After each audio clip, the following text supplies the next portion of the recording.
Halo, Assalamualaikum. Semoga kalian semua selalu dalam keadaan sehat ya. Hari ini kita akan belajar tentang besaran dan satuan. Kenapa ya kita mesti belajar tentang besaran dan satuan? Dulu, ketika Pak Habibie menciptakan sebuah pesawat, beliau harus melakukan pengukuran dengan akurasi dan tingkat presisi yang tinggi.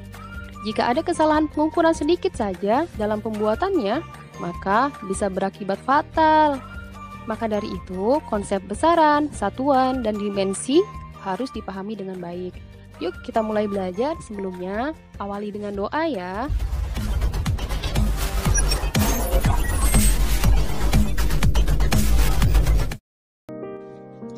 Apakah yang dimaksud dengan besaran dan satuan?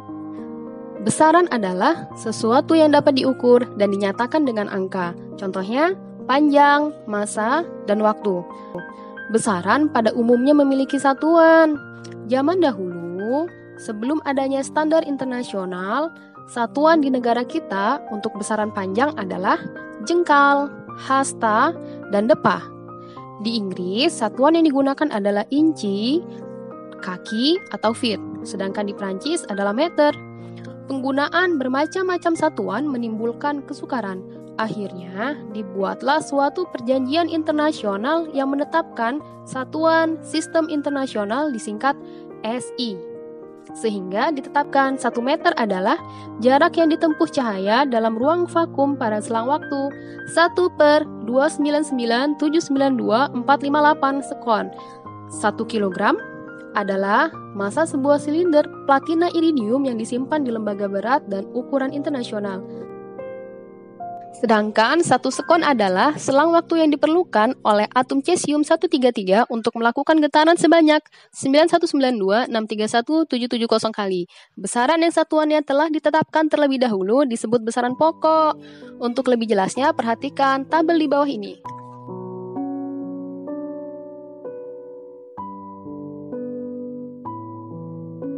Selain dari 7 besaran pokok itu, termasuk dalam besaran turunan. Besaran turunan adalah besaran yang diturunkan dari besaran pokok. Cara besaran itu tersusun dari besaran pokok disebut dimensi. 3 dimensi besaran pokok yang paling sering dijumpai adalah panjang, dimensinya L, massa, dimensinya M, dan waktu T. Sebagai contoh volume. Rumusnya adalah panjang kali lebar kali tinggi, maka dimensinya adalah L⁻3. Selanjutnya, notasi ilmiah.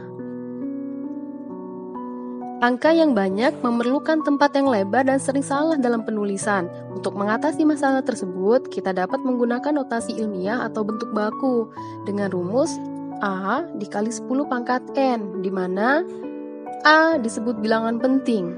Bilangan asli mulai dari 1 sampai 9. 10 pangkat N disebut orde besar, dengan N adalah eksponen dan merupakan bilangan bulat. Contoh yang pertama, 40 miliar. Pada bilangan 40 miliar memiliki jumlah 0, 10, maka bisa ditulis 4 kali 10 pangkat 10. Contoh selanjutnya, pada bilangan berikut, bentuk bakunya 5,6. Sedangkan untuk faktor pengali, kita hitung mundur dari depan ya. 1, 2, 3, 4, 5, sehingga dapatkan 10 pangkat min 5. Sampai ketemu pada pertemuan selanjutnya ya. Tetap semangat. Wassalamualaikum.